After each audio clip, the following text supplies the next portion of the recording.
Sur ces images, les vigiles impuissants filment les deux malfaiteurs qui quittent le Louvre.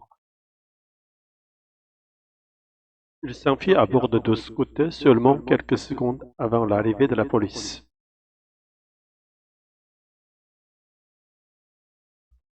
Au même moment, l'alerte est donnée dans le building. C'est la panique. À l'étage, là où les cambriolés ont fait irruption, une agente de surveillance vient tout juste de prendre son service. Ils ont pu la joindre par le téléphone. On était trois à ce niveau de la galerie, on a vu quelque chose de très violent. L'éruption très violente, le bruit, mais sans qu'on puisse interpréter ce que c'était. Je pensais que c'était comme ça peut arriver aux visiteurs qui s'énervent et pètent un câble. On a compris quasiment simultanément que c'était un braquage.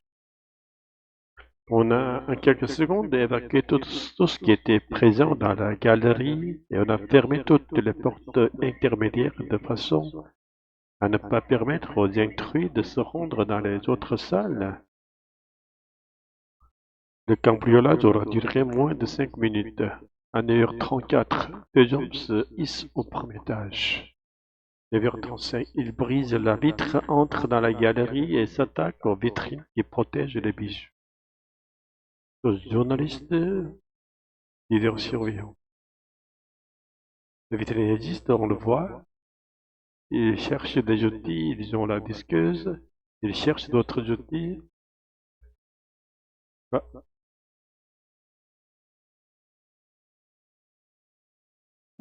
9h36. Deux agents de surveillance tentent d'intervenir, s'avancent vers les voleurs puis reculent de peur qu'ils ne soient armés. Les malfaiteurs, en leur présence, continuent à s'attaquer aux vitrines. On voit sa main se faufiler et récupérer les bijoux et les mettre dans une espèce de besace. L'autre, encore plus fort, donne carrément des coups d'épaule comme un Wikiman. 9h38, les deux voleurs prennent la fuite en courant. Les bijoux vont tomber par terre et ils vont les ramasser. Les malfaiteurs casqués vont carrément partir en bascule, la tête en avant sur la nacelle. Ils ne prennent même pas le temps d'enjamber. Ils se balancent. Donc il y a vraiment une urgence. 4 jours après ce spectaculaire cambriolage, la caisse poursuit, les 4 malfaiteurs courent toujours. Des fronts bien lisses, des visages sans rides. Voici les vidéos utilisées par de faux médecins sur les réseaux sociaux. Et attention, ces injections illégales de botox sont très dangereuses, potentiellement mortelles. Depuis le printemps, 3 patients ont été hospitalisés en réanimation, victimes de botulisme, affection neurologique grave qui paralyse les muscles et empêche de respirer. L'an dernier déjà à Nice, une femme de 43 ans a failli mourir, victime d'un faux médecin qui lui avait injecté du botox dans le visage et le cou.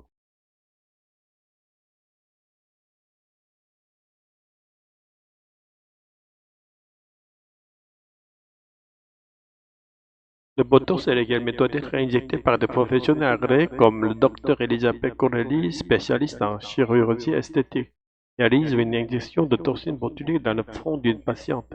Les gestes doivent être précis. Je vérifie toujours que je ne suis pas dans un vaisseau. En France, la toxine botulique est sous haute surveillance. Chaque flacon étiqueté est tracé. On note la date et le lieu de l'injection pour la bactérie patiente, mais le médecin doit toujours avoir une copie. Sur Internet, on peut trouver du botox sans aucune garantie fabriqué à l'étranger. Les faux médecins sans diplôme, souvent des femmes, en sont de plus en plus nombreux. L'exercice illégal de la médecine est puni de 2 ans de prison et 30 000 € d'amende, pas assez selon Catherine. L'exercice illégal de la médecine en France est très peu réprimandé et les peines financières encourues sont presque ridicules. Si vous voulez, n'ont qu'un intérêt, c'est de recommencer sous une forme ou une autre. Très peu de victimes osent dénoncer ce qui les ont défigurés cette année. L'Ordre des médecins recense 59 cas de produits injectés illégalement. Seules 19 personnes ont déposé plainte. La ville de Château, au cœur du vignoble d'Anjou, se rêve Daniel et Catalina Chassier. Le couple de passionnés d'architecture a acheté cette mer du XVIe siècle au Jean-Cher en mars dernier, et pour l'instant il séjourne dans cette caravane. Il devait simplement y passer quelques mois, le temps de faire des premiers travaux dans le château, mais le propriétaire précédent refuse de quitter les lieux. L'été on vit beaucoup d'eau, mais là, à l'heure actuelle, on sent vraiment la différence. Et les nuits sont froides. Le couple domicilié en Corse a déjà fait appel à la gendarmerie pour expulser les anciens propriétaires. Et ces derniers sont revenus dès le lendemain avant de se faire expulser puis de revenir à nouveau. Et le manège s'est encore répété. Ils sont squatteurs, c'est-à-dire qu'ils occupent les châteaux, ils occupent les lieux, après ils entrent par effraction. Les occupants lourdement endettés sont en procédure de liquidation judiciaire depuis 30 ans. Ils n'entretiennent ni les châteaux ni les domaines, le toit est endommagé. La rue qui passe rapproche l'édifice de l'état de ruine. Alors les acquéreurs se sentent désarmés.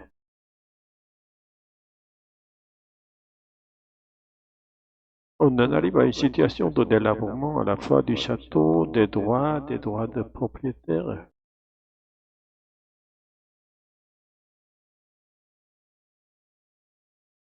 L'occupant acceptait de nous rencontrer. Par ce portail dérobé, il nous fait entrer dans le domaine envahi par les ronces.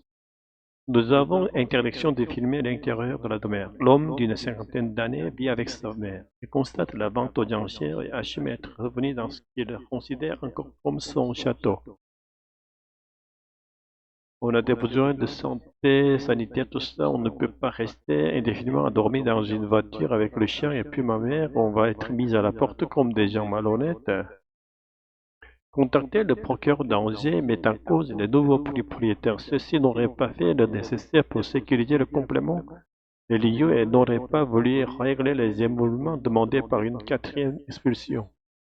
Une situation qui envenime l'ambiance du village. Le maire lui-même dit avoir obtenu une protection fonctionnelle suite à des intimidations de part et d'autre. Il va pouvoir en faire plus pour aider les occupants. Les anciens propriétaires du château, on leur a proposé un logement, mais ils sont rentrés dans le logement. Ce n'est pas le rôle de la mairie de mettre des gardes pour les empêcher de rentrer dans leur château. Les nouveaux propriétaires devront encore attendre pour prendre possession du château, mais ce ne sera plus dans une caravane. Le lendemain de notre tournage, ils ont trouvé une maison à louer dans les environs. De l'affaire Grégory, on connaît le paysage des Vosges, le visage angélique et cette voix qui hante la région depuis 40 ans. À l'origine de cet appel, il y a peut-être Jacqueline Jaco. À 81 ans, la grand-tante maternelle de Grégory, Villemain, est soupçonnée d'être l'un des corbeaux impliqués dans la mort du garçonnet assassiné il y a plus de 40 ans. Il y a eu des appels téléphoniques avec des menaces qui étaient manifestes, dont il y a un lien manifeste entre le corbeau et le tragique assassinat du petit Grégory.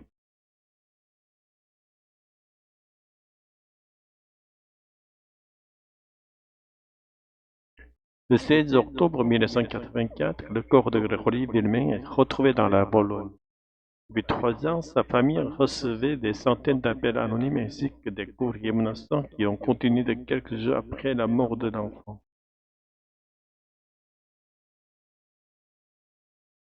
Sur la base d'expertises scientifiques et de témoignages, la justice soupçonne Jacqueline Jacob d'avoir été l'un des maillons de cette machination diabolique.